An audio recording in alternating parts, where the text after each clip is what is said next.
भारत के प्यारे देशवासियों, अगर आप कुरान और मुस्लिम समाज पर समीक्षा करेंगे तो आपको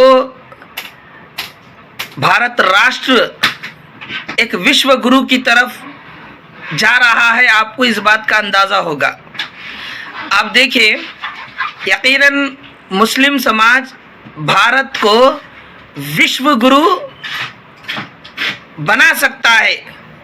आप भली भांति इससे अंदाज़ा लगा सकते हैं कि अल्लाह ने कुरान मजीद में ये संदेश दिया है कि चैप्टर नंबर 3 वर्स नंबर 103 में वातसिमु बिहब्लिल्लाहि जमीअन वला तफर्रकू, तुम सब एक होकर अल्लाह की रस्सी कुरान मजीद को मजबूती से थामो और आपस में ना बटो। मुस्लिम समाज को अगर आप देखेंगे तो मुस्लिम समाज में कोई भेदभाव, कोई ऊंच नीच नहीं है। आप सबसे अहम तरीन चीज़ भक्ति, आराधना, मस्जिद, इबादत को देखें। जब नमाज का संदर्भ होता है तो पूरे मुस्लिम समाज के लोग एक ही सफ में खड़े होते हैं और समाज का कोई भी गरीब हो या अमीर हो, को गोरा हो या काला हो, निचला हो या ऊंचा हो, कोई भी हो सकता है जो नमाज पढ़ा सकता है। यहाँ तक कि जो लोग निचली जात से, अगर वो इस्लाम की सत्यता को जानकर दिल से इस्लाम कबूल किए हैं अपनी मर्जी से, वो भी अगर नमाज पढ़ाते हैं तो उनके पीछे भी ख़ानदानी और पैदाइशी और पहले से जो मुसलमान हैं वो उनके पीछे नमाज पढ़ते हैं, उसमें कोई अंतर नहीं होता है। ये मुस्लिम समाज की एकता, अखंडता, समानता और उच्च विचार है। मेरे देशवासियों, भारत का मुसलमान, इन चीज़ों से मालूम होता है कि भारत का मुसलमान यकीनन भारत को विश्व गुरु बना सकता है। और भारत का मुसलमान यही चाहता है कि भारत की 130 करोड़ जो जनता है उनके अंदर भी ऐसा ही समानता और एकता, अखंडता और भाईचारगी हो। भारत का मुसलमान यही चाहता है। इसीलिए भारत का मुसलमान कहता है कि हाँ, भारत का हर नागरिक हर काम करने को गर्व महसूस करे।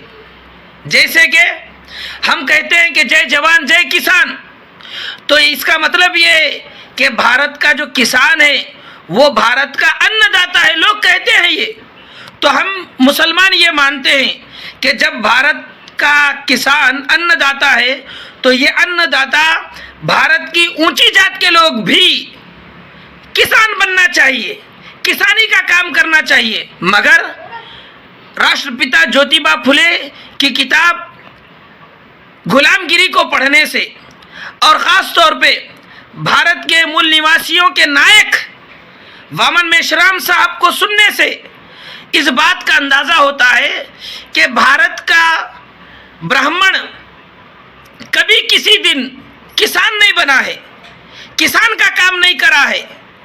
तो इस संदर्भ में मुसलमान को ये फिक्र होती है कि हाँ, अफसोस, यकीनन भारत में कहीं ना कहीं SC, ST, OBC और माइनॉरिटी के दरमियान में कुछ भेदभाव पैदा कराने की कोशिश कर रहे हैं और वो कोशिश भारत के ब्राह्मणों की तरफ से हो रही है। इसीलिए भारत का ब्राह्मण अपने आप को ऊंचा मानता है और निचला काम नहीं करता है, और जो लोग काम करते हैं उनके दरमियान में भी बहुत सारा भेदभाव पैदा किया हुआ है। भारत का मुसलमान ये चाहता है कि नहीं, ऐसा नहीं होना चाहिए। भारत में एकता और समानता का मतलब ये है कि कोई भी किसी भी काम को करे उसमें अंतर ना करे, उसमें हेचपेच ना करे, बल्कि उसमें गर्व करे।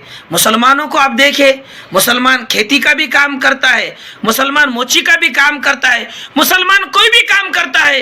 ये कर कर मुसलमान भारत के वासियों को ये संदेश दे रहा है कि राष्ट्र को विश्व गुरु बनाना अगर है तो उसके लिए सबसे ज्यादा जरूरी काम यह है कि भारत के ऊंची जाति के लोग निचला काम करने को भी गर्व करे। खास तौर पे भारत के ब्राह्मण किसानी के काम को करने में गर्व जिस दिन महसूस करेंगे, उस दिन भारत राष्ट्र होगा, उस दिन भारत राष्ट्र बनेगा, भारत राष्ट्र विश्व गुरु बनेगा। ये उसी वक्त मुमकिन हो सकता है। मेरे देशवासियों, आओ अंतिम में मैं ये संदेश दूं, भारत विश्व गुरु बनने का एक ही तरीका हो सकता है। वो क्या? मुसलमानों की तरह भारत में भेदभाव ना हो। मुसलमानों में जैसा एकता है वैसी एकता और अखंडता भारत के देशवासियों में होनी चाहिए।